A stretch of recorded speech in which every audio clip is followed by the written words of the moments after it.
Welcome back. We're here again with Rick Anderson from Summerfield Zoo. Now, this animal that you've brought, I can only describe as a rabbit/kangaroo because, the face looks like a rabbit, but those back legs are like super bouncy and really strong. Actually, that's what most visitors say, is exactly what you just rabbit said. and kangaroo. Yeah, but this is a Patagonian cavy from South cavy. America. Yeah. Okay, now what is a cavy? A cavy is actually a member of the rodent family. Okay. And they're closely related to guinea pigs, actually, but they get much bigger. This is a 4-week-old baby. 4 weeks old? Yeah, so they're going to get quite a large rodent. Is this a little girl or a little boy? This is a little girl. Oh my gosh, she's so cute. Does she have a name yet? She doesn't have a name yet. We haven't named the babies usually until they leave mom and dad, and then they start to get names. Oh, okay. Or if it's a single one being raised on a bottle, then it gets a name. But usually when they're still in the litter all together, they don't get named. Just yet. Yeah. So she's another one that people can see if they want to come out to Summerfield Zoo. Definitely. These guys are out with mom and dad, and they can see them. And they're very unique animals because this is the world's only monogamous rodent. Really? So, yeah, these animals mate for life and raise babies every year, the mom and the dad, and they stay together for their entire lives. That's amazing. So do you have mom and dad both at Summerfield We Zoo? do. We have mom and dad both there. Okay. And they've had about 3 litters out there since they've been there. Wow. And they're very cool. They dig burrows underground, and they do something else that's really unusual among animals, is they will take their babies to the babysitters. What is that? What do you mean? They'll have their home burrow, but there's also a big, large communal one where some of the parents stay.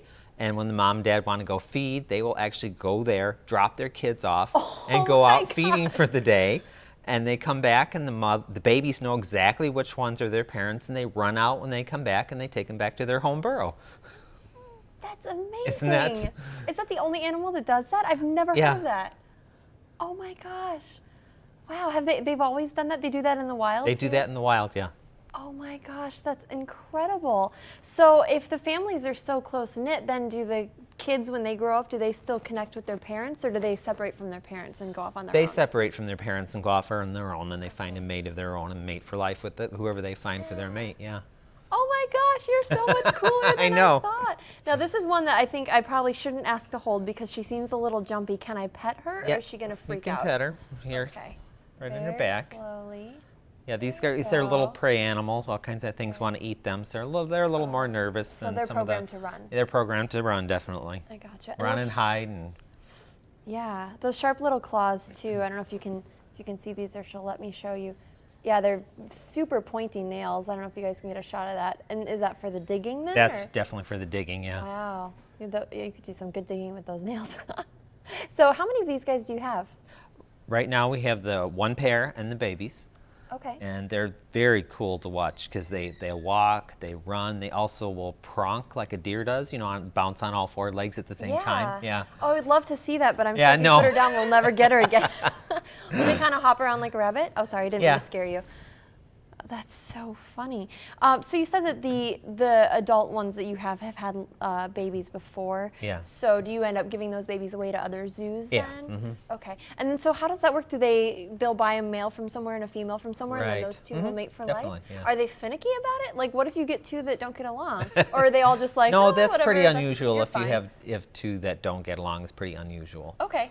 Yeah, Just especially whoever. in captivity. If there's another of the opposite sex, they're going to go, okay, that's who I pick because you're the only one to pick. Well, we're both here. Right. They say, like, if you were the last man on earth, I'd go out with you. It's like that. Yeah. Like, well, you're the only other one around. I guess it's us. That's so funny. So how big do these guys get overall? They get about 15 pounds. Okay. They stand around a little over a foot at the shoulder when they're Okay. standing on all 4s. And they're about almost 2 feet long. So a foot tall, so they'd be about here maybe. Mm-hmm. Okay, I see. Oh, that's Yeah, so cool. yeah, they're pretty good sized. Yeah. When people come out, then they obviously can't hold it. Can they pet this one if they come out to the zoo and visit? This one's in with mom and dad, but they can get right up close to it. They don't really pet these. Okay. But they can get right up close. It seems like if you weren't holding her, no one could pet her because Definitely, she's she'd like, be spazzing out. That's so funny.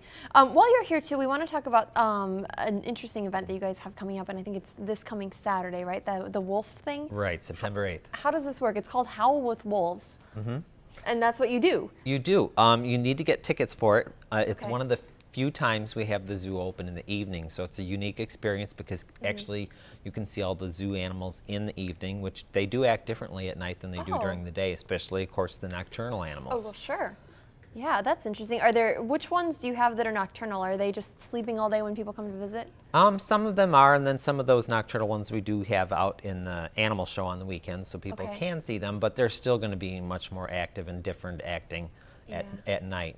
So they will be able to see them, and we will, like you said, be howling with the wolves, which is a unique experience. Cool. It's kind of spine-tingling because it'll be at dark, and they'll all be howling for us. So what happened? Like the wolves start howling, then you join in, or do you kind of start it? Oh, we kind of start it ourselves, and they will join in. Yeah. Oh my gosh, that's so funny. So when people come out, they can actually go around the entire zoo though and see the other animals as well, right? Or how much is that? Yeah, they'll be able to see the zoo animals. Then we'll have live music and food and a campfire and. Oh my gosh, that's really cool. We'll have a silent auction, to help benefit our wolf habitat that we're trying to build right now. Probably the only time sitting around a campfire that you're actually happy to have wolves there. Right. Any other time, it'd be like time to pack up and get out. And how much does it cost then to get a ticket for that? It's $20 a ticket. Okay. Do you still have spots available? We still have some spots available. Oh, that's great. Have you done this before? Not quite the same. We had a benefit last year, but it wasn't a Howling with the Wolves one. So this is the first time we'll be doing this with the public. How did you know that they can do that? Do you guys howl with them in private? Yes, we do. We do. Is that how you figure that out? Yeah. That's so funny. You just like, I'm going to go howl with the wolves. I'll see you later. Yeah, well, the wolves have been there actually since they were all pups. Okay. And so they will listen to us. They'll howl back. And that's how the wolves communicate over long distances. They talk to each pack and figure out where they are, and they have to communicate over a long distance so that howl can be heard from miles away. That's so cool. So if people want to sign up for this, should they just check out your website? Or yes, definitely. Just check out the website and be able to find information there. Okay, which is summerfieldfarmandzoo.com. Yes. And give us the zoo hours again if people want to come out and just visit the zoo in general, because admission, it's really low. It's very low. It's only $5. Okay. And that goes directly towards animal care. And our hours are Saturdays from 10 to 5 and Sundays from 11 to 4. Perfect. Again, you can get more information at summerfieldfarmandzoo.com. We have one more animal to switch out, and it's actually kind of a 3-for-1 deal, and I'm really excited about these last ones. All right, well, thank you so much. We'll be right back.